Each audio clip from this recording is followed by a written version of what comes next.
All right, guys, today we have some big news to talk about coming out of the LCS today. This is big news for more reasons than one. Not only is this an absolutely massive pickup for the team that this player is going to be going to, but it is also kind of a weird story for a team that missed out on this player, or a team, that I think the fans would have really liked to see go after this player a little bit more aggressively. So the news we have today from Sheep Esports, this is from Alejandro. Sources, mid laner Saint has reached a verbal agreement with Lyon Gaming. This is that Rainbow 7-6 Karma merger that we've now seen, those Latin American teams who are going to be merging into the LTA North, the LTA N, which is now, what the LCS has kind of transformed into, that conglomerate of the LCS with the Skies, and then the LTA team, or the LLA team, all this different stuff going on. A lot to follow, a lot to keep up with, but I think it will start to make a lot more sense, especially as we get into the 2025 season. But mid laner Saint joining Lyon, very massive pickup. He was also the second option for Koi in the mid lane of the LEC, and obviously I don't follow, the Korean Challenger League super closely or whatever, but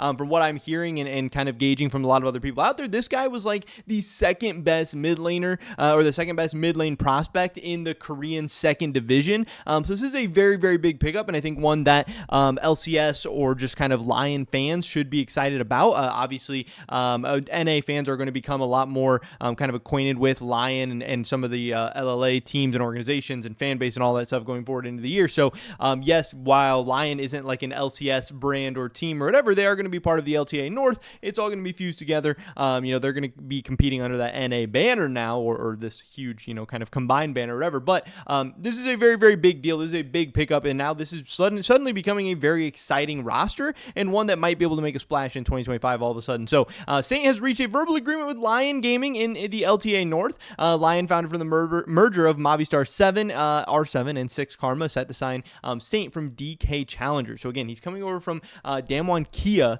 Challengers. So obviously a big Korean organization there. We know in Korea kind of how it works is those top teams oftentimes get a lot of the top prospects as well. It's easier for them to attract a lot of those top prospects into their organizations and into their academy leagues.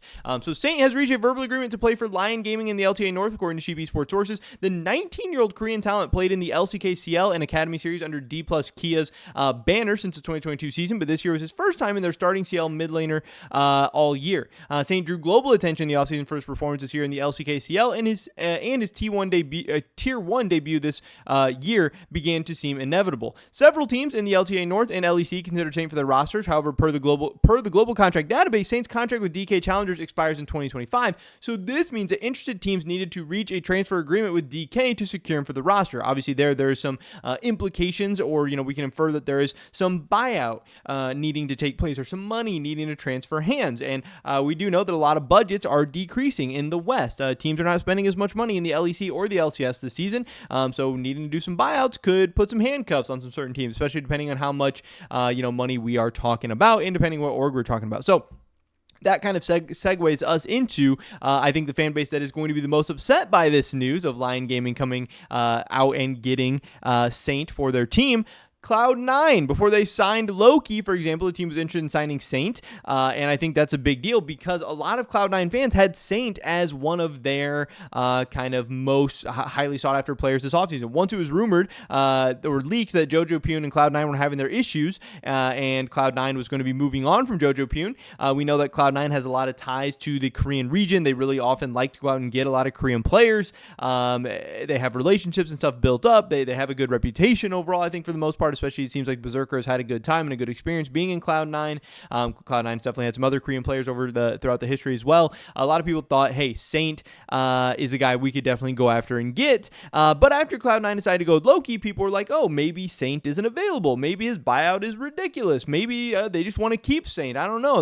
Why did we end up with Loki, who is an interesting prospect, and I think should be a pretty good player as well. But he wasn't really seen, I don't think, as the same level of prospect that Saint was. So obviously, when Saint is out there and you end up getting Loki and you're Cloud9, you're supposed to be the team that is trying to be the best NA team and trying to do something at World to compete for championships and all this stuff, especially coming off a year where Cloud9 didn't even make it to World. If you're trying to get better for 2025, you might want to go out and make a splash in the offseason. Not only do you not get Saint, you end up with Loki, who again people are not necessarily as excited about. A team in your own region ends up getting Saint that is kind of an interesting look. And I know that has led fans and a lot of people to speculate. And I think even Jack, Cloud9 Jack, talked a little bit about how C9 definitely has some budget restraints or, budget cuts coming into this year where they're planning on spending a little bit less on their roster. A lot of people are assuming that, hey, maybe this buyout was too expensive or Saint was too expensive or they just couldn't get this done because of money, which does make it interesting because, again, not only does Cloud9 end up with Loki, but Saint ends up in their same region. So we're going to be getting this head-to-head matchup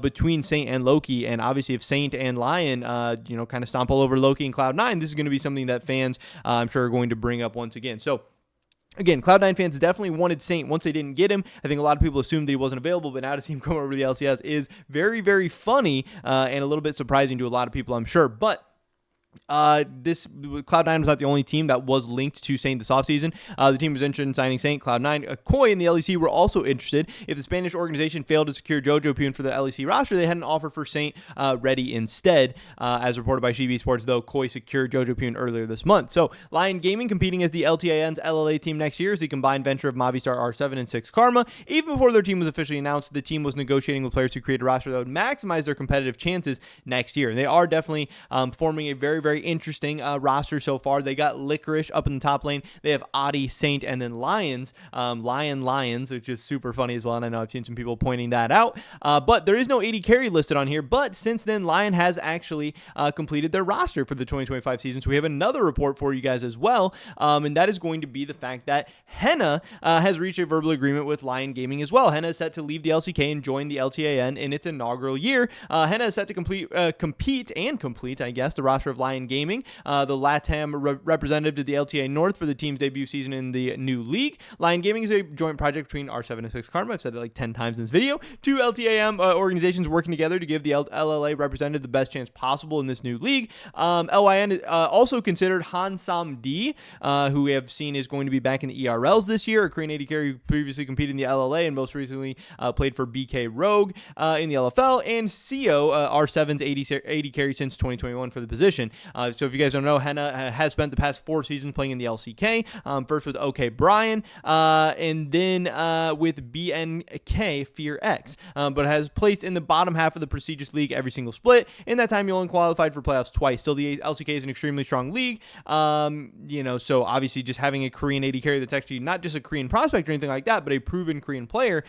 We can look up some of the sheep stats for him and see over this past year of 2024, our sheep ratings had him ranked as the number 6 AD carry in the LCK, which, that's not like he's not the best AD carry in the LCK or anything like that, but I think a lot of people assume and expect that the number 6 AD carry in the LCK is going to have no problem come over to the LCS and making an impact right away. In 2023, we had him ranked as the 11th best AD carry in the LCK, so, he did kind of improve and increase his form into the 2024 season, so if he continues to improve, hopefully he'll be even stronger in 2025, and like I said, the competition in the LCK should be much more difficult than the competition he's going to see in the LCS, so the expectation there he could increase. So 2 big Korean pickups for Lyon, as well as pairing him up with Licorice. This offseason has definitely been interesting. Obviously, I'm sure a lot of us don't know as much about Adi and Lion, so we'll see how those work out. Licorice, a player who's been up and down in the past, but this lineup definitely seems to have a very, very high ceiling if everything goes well. I think it's an interesting lineup, and that pickup of Saint in the mid lane is definitely a player that they could build their franchise around if things go well for the foreseeable future. But like I said, I think a lot of Cloud9 fans are going to be a little bit upset and wondering what the heck is going on as well. But that's pretty much it for this video today, guys. Hopefully catch you in the next one. Until then, peace. Everything we are doing here at Sheep Esports for the rest of 2024 is powered by Holy.